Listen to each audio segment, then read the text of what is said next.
Tanawa mag-construct ni kasada ninyo sa idol. Murag mas daghan pa ang bakal kaysa simento. Muna pirtig yung liguna dol. Tanawa oh.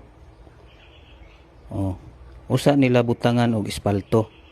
Unang pulido jud kay pagkatrabaho dol. Kini pong sa Japan lahi ko'y tirada dolo. Pasiritan nila espalto nya sa pawan nila og balas.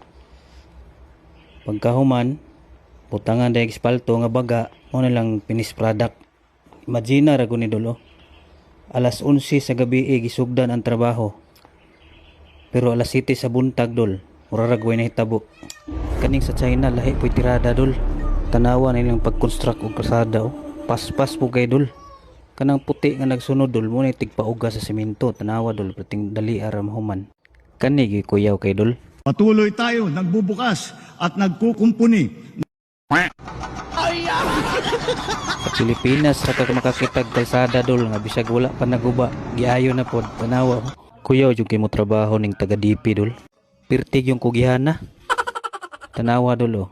Wala na bakal-bakal sa army na naunsa. Hinambog man ang magbutang-butang og bakal. Tanawang resulta dol oh. Saha na lay kulang dol, pwede na ka magtanom. Road project comparison naton guys, amo ni damo palpak diri sa Pilipinas nga mga project sa gobyerno nga ginatakaw ginakurap lang ka mga opisyalis. Kita mo man nga trenabo bisan sa kuan lang ginakurapan da pa. Wala na nalooy, damo na ginautang ang Pilipinas, bagsak na sa utang, milyon-bilyonaryo din ang utang kang Pilipinas. Kaya na nalooy, mga korupsyon ang mga opisyalis nga dyan sa Pilipinas. Ay, ay nako, dumang sakon sa kwarta gamanan. Paano mag-asenso ang Pilipinas kay ginakurap ka mga opisyalis, gobyerno? Damo pa na problema sa Pilipinas.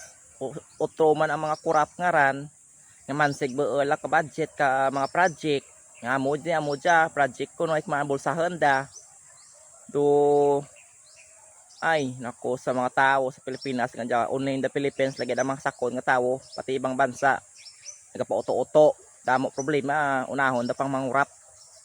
Paano may asenso ang Pilipinas ay hasta sa amo lang sitwasyon ay kalagon gi kamo mga bisit mo.